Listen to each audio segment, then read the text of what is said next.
अस्सलाम वालेकुम दोस्तों मेरा नाम मोहम्मद उमर है और आप लोग देख रहे हैं मेरा YouTube channel digital world learning. दोस्तों मैं आज आप लोगों के लिए एक बहुत ही अच्छी और फ़ायदेमंद एप्लीकेशन लेके आया हूँ जो कि एंड्रॉयड की एप्लीकेशन है। दोस्तों इस एप्लीकेशन में आप लोग किसी भी CNIC के ज़रिए या किसी भी मोबाइल नेटवर्क के ज़रिए आप लोग इसमें मोबाइल नंबर एंटर करके या CNIC नंबर जो है वो एंटर करके आप लोग उसका डाटा निकाल सकते हैं। तो दोस्तों अपने टॉपिक की तरफ जाने से पहले अगर आप लोगों ने मेरा चैनल सब्सक्राइब नहीं किया हुआ तो इसे सब्सक्राइब कर लीजिए और बेल आइकन पर क्लिक कर दीजिए ताकि मेरी हर न्यू वीडियो की नोटिफिकेशंस मिलती रहें। जी तो दोस्तों हम लोग चलते हैं अपनी एप्लीकेशन की तरफ। आपने एप्लीकेशन को लाइक ज़रूर कर देना है और इसको शेयर अपने दोस्तों के साथ ज़रूर करना है।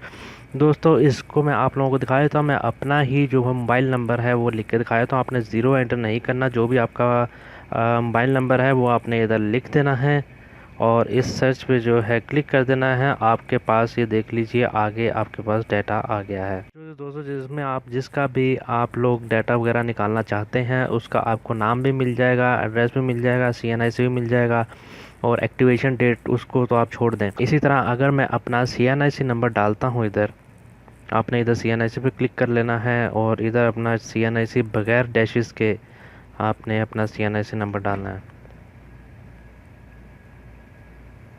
इसको सर्च करता हूँ तो मेरे CNIC पे जितने भी मोबाइल नंबर होंगे तो वो सारे इधर मेरे पास शो हो जाएंगे, एड्रेस भी शो हो जाएगा। जी दोस्तों काफ़ी अच्छी एप्लीकेशन है। इस एप्लीकेशन देने का मकसद ये नहीं है कि आप लोग इसका गलत इस्तेमाल कीजिए। इसी तरह आप लोग यहाँ पर फ़ोन वेरिफिकेशन अपनी देख सकते हैं, ड्राइविंग लाइसेंस का भी आप इसमें देख सकते हैं और ये क्रिमिनल रिकॉर्ड बाकी जो भी हैं ये अभी तक जो है वो लिंक डाउन है क्योंकि शायद ये इन्होंने जो है अभी तक इसकी ऑन नहीं किया। जी दोस्तों इसमें मैं आप लोगों को एक और बात बताता चलूँ कि इसमें जो डाटा है वो 2016 तक का है, 2017 या 18 का डाटा इस एप्लीकेशन में मौजूद नहीं है। जी दोस्तों एप्लीकेशन का लिंक आपको डिस्क्रिप्शन में मिल जाएगा। आप लोगों ने एप्लीकेशन को डाउनलोड करके इंस्टॉल कर लेना है अपने एंड्रॉयड मोबाइल में। और मैं आपको एक और बात बताता चलूँ, इसका जो लॉगिन डिटेल्स हैं वो आपको इधर नंबर नीचे दिया होगा, कॉन्टैक्ट एडमिन ऑन व्हाट्सएप। इस नंबर पे आप लोग जो है कॉन्टैक्ट करके आप उनसे इसकी लॉगिन डिटेल्स ले सकते हैं। तो दोस्तों उम्मीद करता हूँ आप लोगों को वीडियो पसंद आई होगी। अगर आप लोगों को कोई भी मसला है मेरा नीचे व्हाट्सएप नंबर दिया हुआ है, आप उस पर भी कॉन्टैक्ट कर सकते हैं। दोस्तों वीडियो को लाइक और शेयर करना मत भूलिएगा। वीडियो देखने का शुक्रिया। अल्लाह हाफिज़।